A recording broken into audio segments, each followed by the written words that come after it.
saya ini teman ngopi, Kang Gipong itu. Nggih. Kang Gipong ini kan rencana mau haji sudah lunas semua. Rencananya setahun ini berangkat. Kayaknya kondisi COVID ini memaksa pemerintah tidak berani untuk memberangkatkan. Iya. Ini gimana Gus dari segi pahalanya kayak apa ya kan seperti itu kan. Iya. Saking kebelatnya sampai nggak kaji diri. Nah iya nih loh. Tapi alhamdulillah Gus, Ya. saya sendiri juga menerima keputusan pemerintah, menerima kok. Harus Menerima itu, iya alhamdulillah bisa menerima Gus. Cuman yang diantaranya yang saya ingin tanyakan, seandainya ini bicara seandainya karena takdir juga nggak tahu kita. Sebelum diberangkatkan pemerintah tahun depan atau tahun kapan itu saya diambil oleh Allah. Terus Artinya gimana? saya meninggal dunia duluan gitu loh. Gimana itu? Apakah saya sudah mendapat pahala haji itu Gus? Sudah Alhamdulillah. sudah dicatat di akhirat, sudah melaksanakan seandainya ya kedudukan mati. Iya, takdirnya gitu. Itu hadisnya sahih, banyak, bukan satu dua hadisnya, banyak itu. Secara umum memang syarat haji, syarat sahnya itu perjalanan sampai ke Mekah Madinah, jaminan mutu aman. Aman dalam arti luas, termasuk aman dari penyakit atau nanti iya bahaya penyakit. Nah, dalam hal ini pemerintah kita sudah mengkaji, sudah menyimpulkan bahwa ini tidak memenuhi syarat sah pergi haji karena ya nggak aman, nggak ada jaminan mutu aman pulang pergi karena ya bahaya COVID yang semua kita tahu itu. Apa itu seperti kiasannya Gus? Kiasannya keterangan saya pernah sowan ke jenengan, seandainya ada seseorang mau berangkat haji atau negara kita atau mau berangkat haji, terus pesawat atau kapal laut itu lewat negara yang di situ lagi berperang. sama Apa persis. seperti itu kiasannya ya? Iya sama persis itu. Tergolong nggak aman di perjalanan. Iya tergolong tidak aman. Iya. Maka andai kata dipaksa berangkat, itu malah Loh, justru bodoh itu malah bunuh diri. Dosa bunuh diri itu larangan setelah syirik. Setelah dosa syirik itu yang paling dilarang itu bunuh diri. Kalau Yai Gipong ini kalau niatnya lurus, niatnya benar ya dapat pahala dan dihitung haji ya. Iya, tanpa melaksanakan. Loh kan enak iya, itu. iya. Tapi beliaunya ini sudah kebelet sampai nunggu berangkat haji pakai topi kaji ini. Tafaulan wa tabarrukan. Tafaulan itu ngalap barokah. Nambani kangen. Iya gitu. Namanya kangen. Nggak apa-apa. Kalau itu kembali ke niatnya, kembali ke kosdunya. Nggak apa-apa. Artinya kan apa istilahnya kalau dalam Saking kepingine jadi gak kerasa terus jenengi iya nggak apa-apa. Iya, sampai bulat ini Gus. Sampai bulan. Sampai bulat ini. artinya kan bahwa kalau di konsep kesehatan kan prevention lebih daripada kuratif ya. Iya. Artinya pencegahan itu jauh lebih bagus daripada mengobati. Atau ya itulah begitulah. Ini menghindar lebih baik daripada mampu menangani atau mampu memulihkan. Walaupun begitu tetap lebih baik menghindar.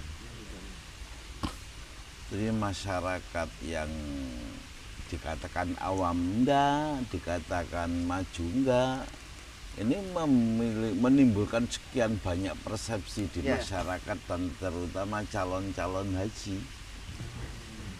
Itu ada yang mengatakannya adalah politis, ada yang tidak fairnya pemerintah, tidak fairnya negara Saudi yang katanya membuka kuota, tapi justru yang dibuka kuota negara yang musliminnya minim.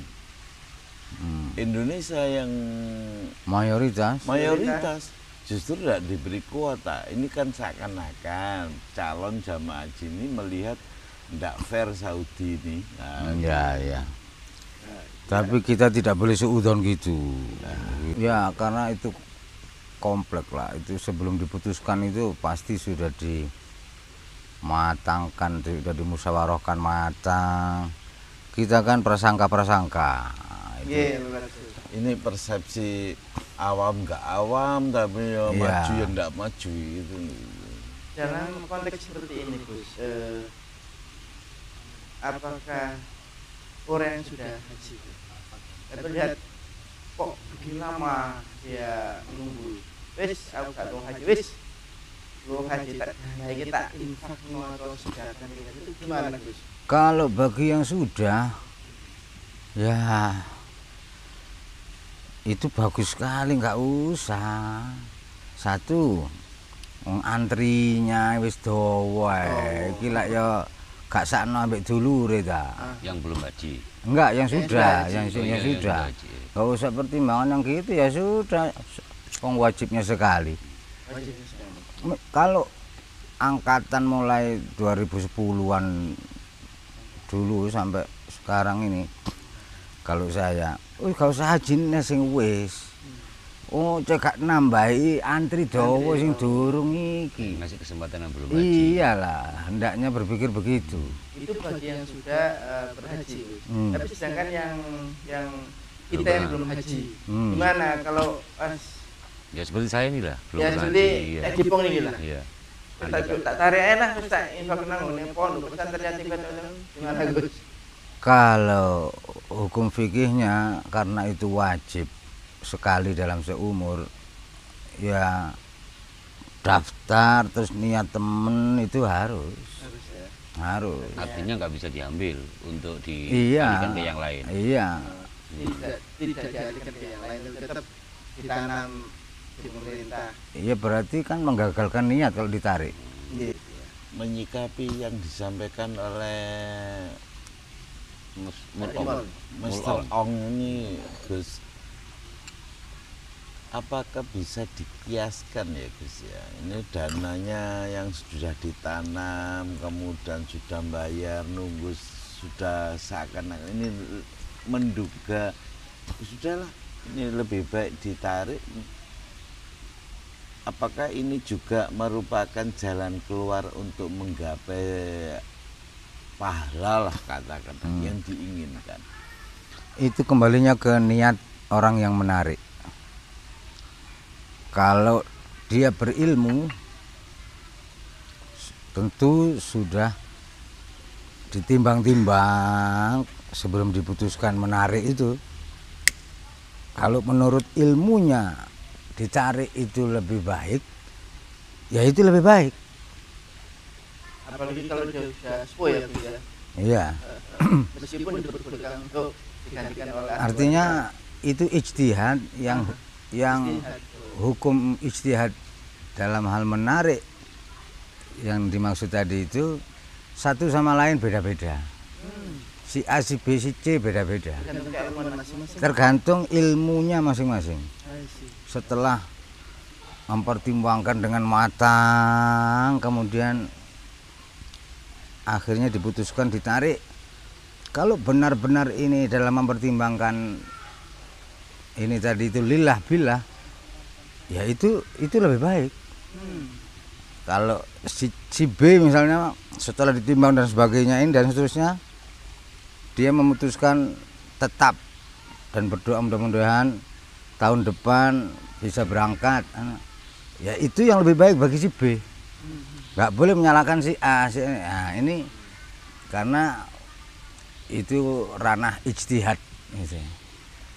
Salah pun ketika salah sebetulnya hasil ijtihadnya itu tetap diganjar siji. Ya itu. Karena berijtihadnya lillah billah, tidak bermaksud lain. Ini dalam kondisi, maaf Gus, kalau dilihat dari kacamata tauhid, takdir itu adalah dien, akhir. Ya. Masih hidup meskipun sudah tua. Niat awal itu berangkat haji kemudian ditarik. Apakah ini sudah merupakan kategori mendahului takdir? Bisa masuk kategori itu, mendahului takdir. Maka nggak boleh, hendaknya yang merasa kurang alim konsultasi kepada ulama dalam hal ini. Itu bukti kalau hati-hati. Karena takdir itu the end itu. Iya. Tapi tetap yang menarik pun tidak salah. Dia punya hujah sendiri. Menurut pendalaman ilmunya. Karena di Islam itu sesungguhnya mudah kok. Yang sulit itu bagi orang-orang awam yang sok tahu, yang sok mengerti, sok agamis, itu menjadi sulit. Kalau bagi yang pelaku agama yang benar dalam menjalankan kewajiban beragama Islam itu tidak sulit. Sulit itu terjadi karena sok tadi itu. Tidak dalam ilmunya. Kehati-hatiannya Terlalu. karena memang berangkat dari kewajiban berhaji ini sekali, belum menunaikan haji dan kita sudah mendahului takdir, mumpung jauh ditarik ae wis danae dialihkan cek ndang ketok ganjarannya, gitu-gitu itu. Nah, bisa jadi itu ya boleh jadi itu riak terus malah nggak dapat. Hati-hati ya. Justru lebih selamatnya ya kita tunggu dien itu. Aslamnya lebih selamatnya kita menunggu. Karena ya niat haji kita sama dengan kita gagalkan kalau ditarik. Ya. Padahal itu wajib dan sudah mampu di sisi Betul. finansial. Mungkin ketika digagalkan itu ada semacam amalan yang pahalanya setara dengan haji. Wah, banyak sekali, di antaranya sholat subuh berjamaah, kemudian wiritan sampai waktu isyraq, sampai waktu subuh habis, kemudian sebelum kembali ke rumah sholat 2 rakaat dulu, sholat sunnah isyraq. Itu Nabi menjanjikan orang yang berjamaah subuh, kemudian sepanjang waktu subuh itu diisi dengan berzikir, bersolawat, berdoa atau baca Al-Quran sampai habis waktu subuh, kemudian sholat sunnah isyraq, baginya mendapatkan pahala haji dan umroh sempurna. Berarti masih ada solusi bagi yang tua-tua itu. Selalu ada solusi. Gak daftar lah wis. Oh, nggak boleh. Kalau nggak daftar gitu nggak boleh. Oh, yang ketuaan itu. Kalau nggak boleh. Itu kan pahalanya setara. Iya, pahalanya Dengan setara. mendahului takdir itu. Iya. Perkara udah Pahala udah. baik ya, Dek. Itu begini, kita harus tunduk kepada Aturan. perintah Allah dan Rasulnya. Jika Nabi menetapkan wajib setahun, wajib seumur sekali, kita harus siap, dan ketika mampu kita harus laksanakan. Wong denten terhalang oleh sesuatu sehingga tidak bisa. Ini karena sesuatu yang menghalangi. itu bukan wilayah kita. Pasti Allah dan Rasulnya lebih tahu dan Punya rencana menghukumi. lain ya. Iya. Wajib bagi yang mampu. Yang nggak mampu ya sholat subuh tok itu. Berjamaah. Sama mendatangi sholat Jumat itu. Iya, betul. Anu Gus, kayak ketika saya sowan sama teman-teman di bulan Ramadan kan ada Gus juga menjelaskan ada puasa umum, puasa khusus, Iya. puasa istimewa. Apakah haji juga ada seperti itu, Semua perintah itu ada umum, khusus, istimewa. Haji khusus, kalau yang kelas khusus itu selalu madal haya. Madal haya itu sepanjang hidup. Puasa khusus itu 24 jam. Kalau puasa umum waktunya subuh sampai maghrib. Maghrib. Kalau puasa khusus itu 24 jam. Selalu daim atau Hanya selama haya di kandung badan itu. iya selama haya di kandung badan. Nah, untuk haji yang khusus tadi itu apa gimana? Haji khusus adalah meninggalkan keakuan dan menanggalkan kebanggaan diri. Karena ya itu tujuannya haji itu tahallul itu isyarat gak mahkota-mahkotaan, tidak merasa lebih baik dari siapapun. Tidak gila harta, tahta, Hmm, jabatan ini tidak. intinya ya. Tahta kan termasuk mahkota itu ya. Iya, Jabatan, mahkota. iya, tidak merasa lebih baik dari siapapun. Itu tujuannya haji. Meskipun posisi seperti saya, meskipun di kampung saya itu saya dimuliakan dia. Iya, justru Iya. itu ujian yang paling berat. Kalau Di dalam hati harus praktek. tidak merasa merasa lebih lebih mulia baik daripada- dari siapapun. Sebetulnya kalau ilmunya dalam mudah itu. Cukup dengan kita tidak tahu hakikat, kita tidak tahu posisi seseorang di sisi Allah. Karena tahunya itu hitungannya itu akhir hayat seseorang itu. Nah, kita tidak bisa memastikan bahwa kita lebih baik dari si A si B dari mana. Iya. Bijine itu untuk akhir hayat, endingnya.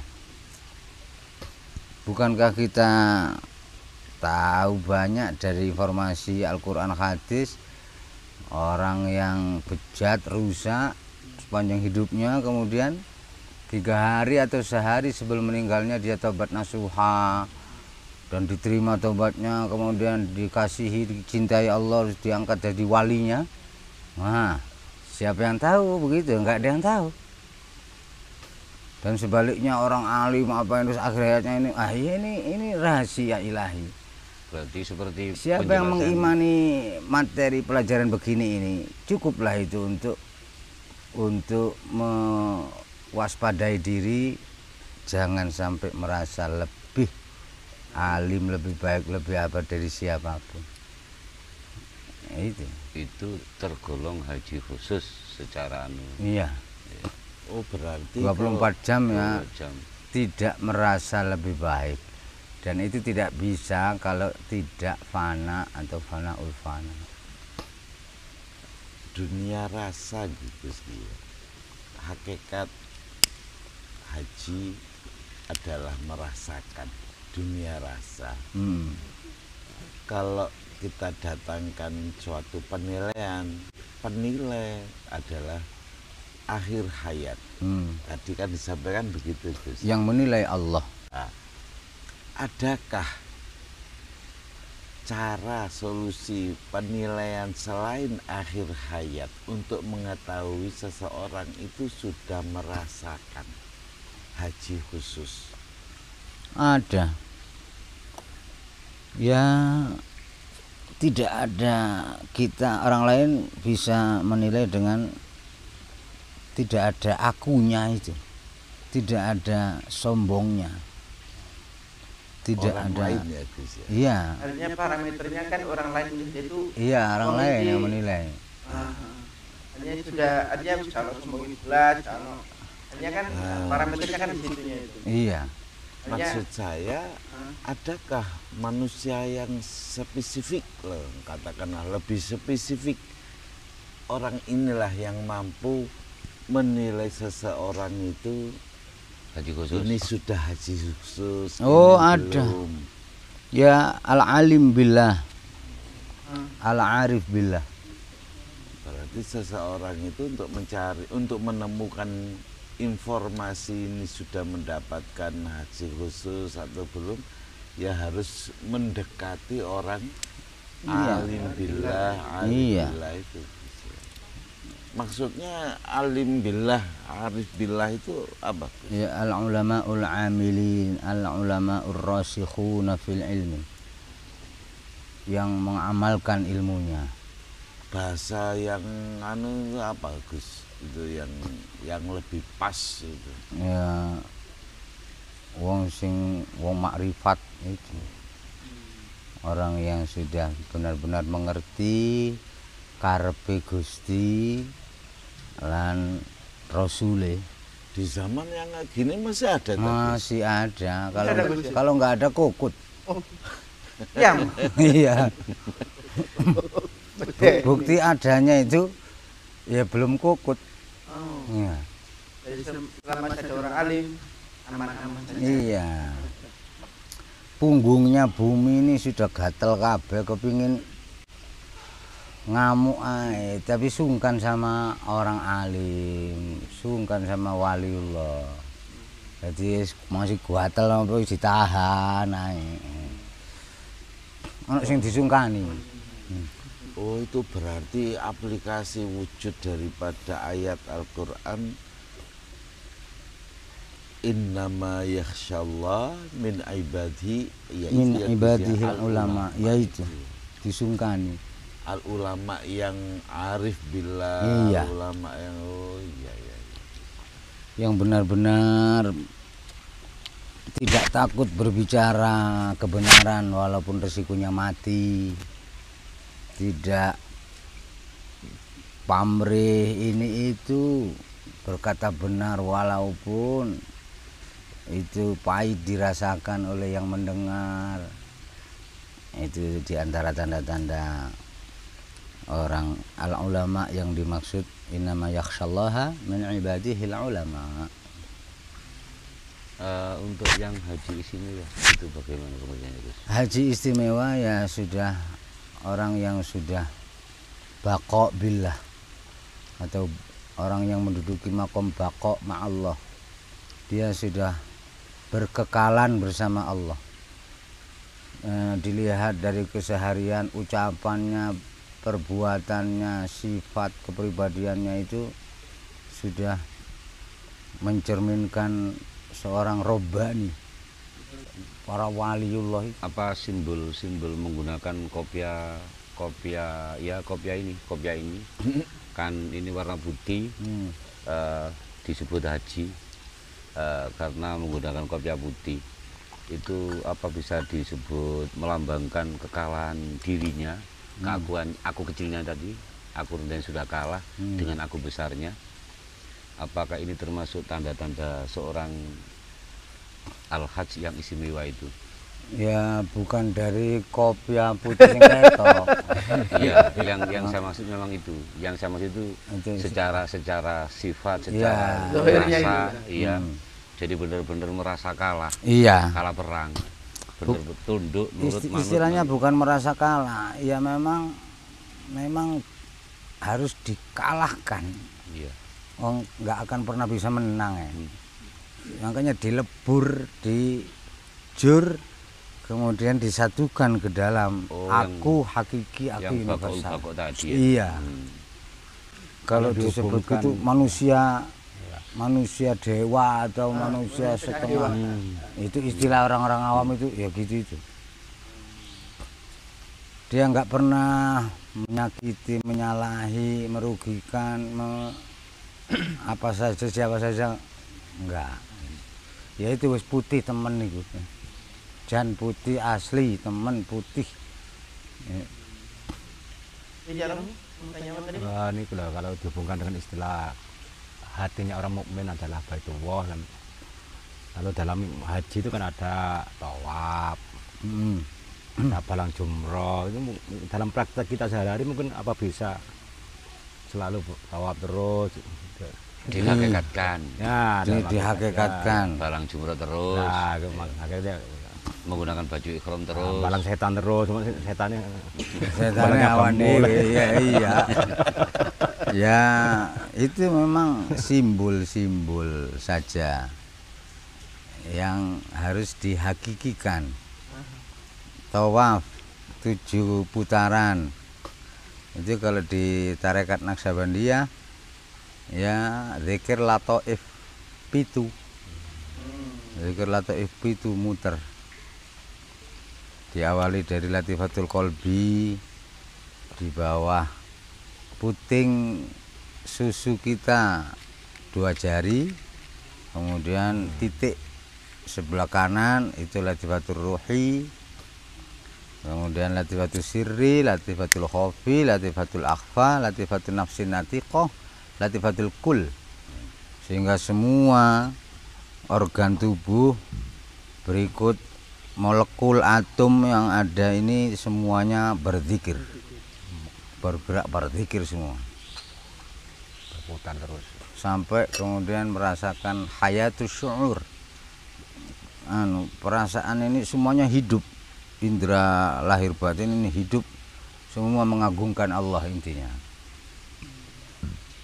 Itu istilahnya seakan-akan dari ujung rambut hingga ujung kuku ini hati, merasakan kebersamaan Allah dan seterusnya itu. jadi perasa gitu. Iya.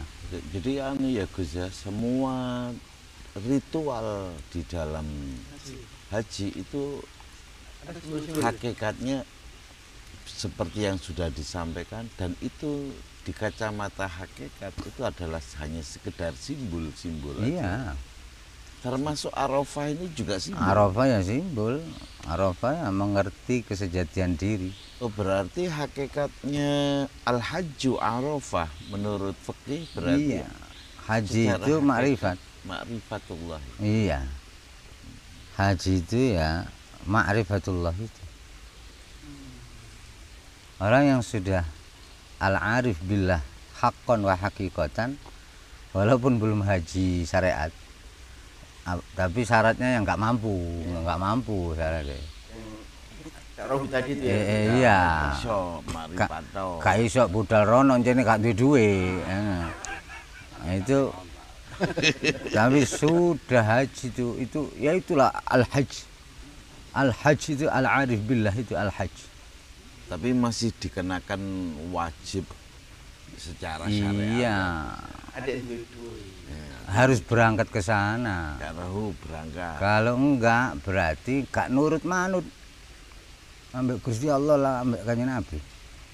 Tapi karena enggak duwe anu lah ya uncen itu bagi yang mampu ah.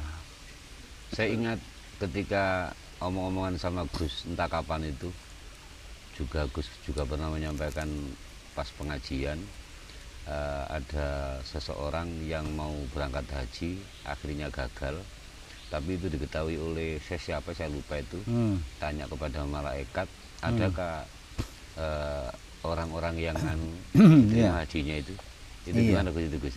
Ya itu Syekh sendiri kalau nggak salah. Syekh Ibnul Mubarak. Oh iya. Pergi haji, kemudian tertidur sebentar sambil duduk, mimpi bertemu 2 malaikat berdialog, malaikat A dengan B. Malaikat A bertanya ke malaikat B, tahun ini berapa yang berangkat haji? Jumlah orang yang haji ini berapa? Malaikat B menjawab 60.000. Dari 60.000 itu berapa yang makbul atau yang mabrur? Sesungguhnya asli ini mek siji tok. Siapa dia? Dia enggak berangkat haji. Dia di rumah. Iya, Bang Rawati. Lak gaya iki. Tapi sebab dia ini orang baik anu kemudian mensyafaati. Semua disyafaati. Sehingga semua diterima. Siapa itu satu itu? Dijawab oleh malaikat B. Enggak pergi haji orangnya. Wah. Terus ngelilir lah ini Syekh Ibnu Mubarak kemudian ngelilir. Wah berarti itu aku. Wong aku haji ngene. Disebut Fulan bin Fulan tinggalnya di daerah anu di Syam ini. Jadi Syekh Ibnu Mubarak ini Syekh ya orang alim. Selesai haji enggak mulih goleki wong ini.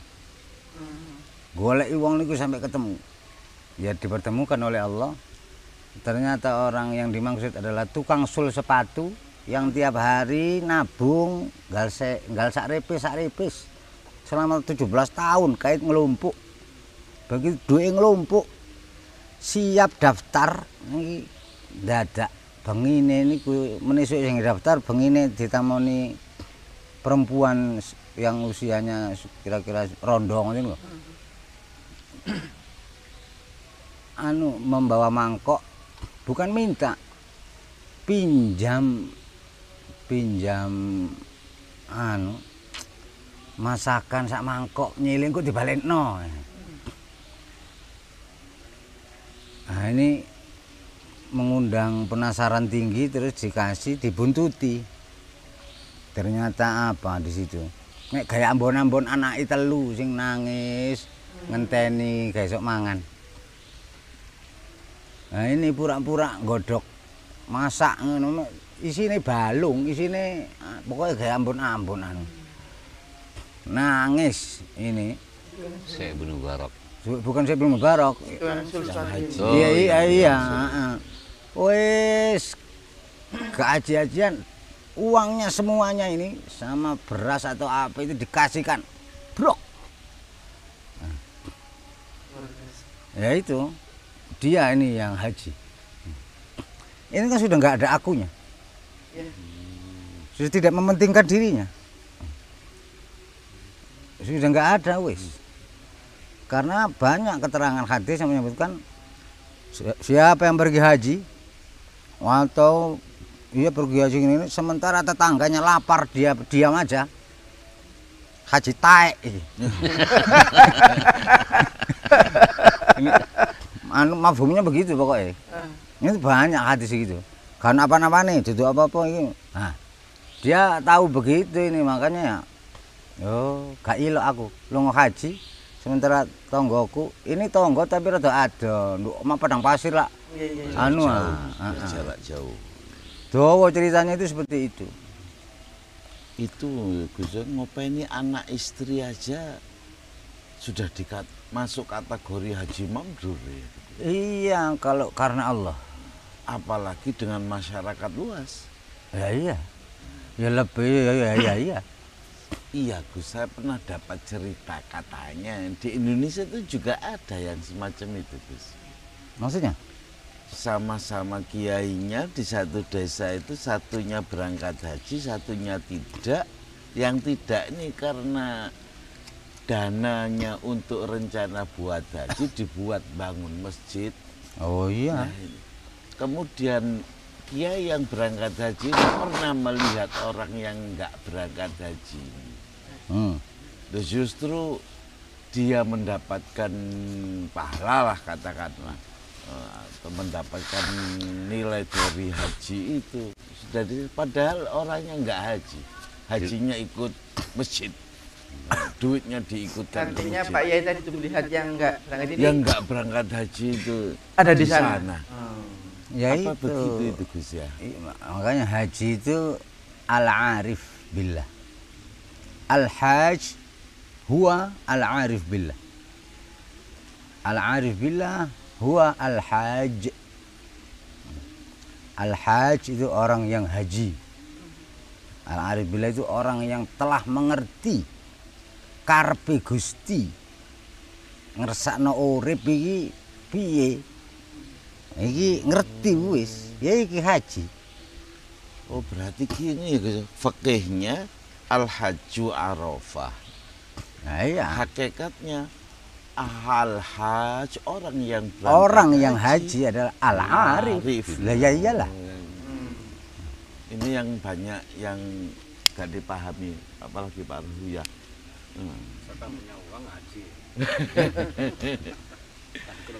Kalau lebih-lebih di Indonesia ini bahaya karena haji menjadi titel ini bahaya ini. Bisa merusak hati. Bisa rusak, justru rusak setelah haji karena ini kalau yang awam nggak dipanggil Pak Haji gak noleh. Kan oleh Wah, wis alungan gak haji. Tapi ya gak oleh ya gak ngono. Kalau Repot. kami anu Gus, kok nggak dipanggil Kak Toan itu. Nah, lah iya. Anu sosial kita tidak membantu. ya. Tidak membantu haji mabrur, umroh mabrurah. Malah menghalangi atau malah ya itu karena jadi titel itu. Titel sosial. Kalau diilmiahkan begini Gus, haji itu kapan haji itu menjadi prestasi di hadapan Allah, kapan haji itu menjadi prestise di masyarakat. Nah ini itu. Maka tanda-tanda haji mabrur atau umroh mabrurah itu bukan saat haji, tapi sepulang dari haji. Dia bagaimana? Jauh lebih baik dari sebelumnya, sebelum haji, atau sama saja, atau malah Rusak. naudzubillah tidak lebih baik. Ya di situ penilaian hajinya mabrur apa tidak. Sepulang dari haji hendaknya menjadi contoh teladan keluarga, tetangga, dan masyarakat sekitarnya. Jika tidak, ya mardud. Ini Master Ong ini ahli tulis ini sebaiknya menulis haji adalah prestasi atau prestise. Iya. Wah, ini. Mas Gus ini sudah waktu udah saya sudah malam terus pamit ini. Nggih, nggih. Pemirsa, perbincangan kita malam ini Al-Hajj Arbillah. Iya, al-hajj adalah al-arif billah. Ya, itulah statusnya Gus Nizam bahwa orang yang haji adalah orang yang arif yang mengerti karakter Gusti Allah. Mungkin kita diberi kemampuan untuk berhaji. Amin. Dan Amin, amin. hajinya haji yang mabrur. Ya Rob. Matur suwun Gus. Sami-sami. Assalamualaikum warahmatullahi wabarakatuh. Waalaikumsalam warahmatullahi wabarakatuh. Ayo setulur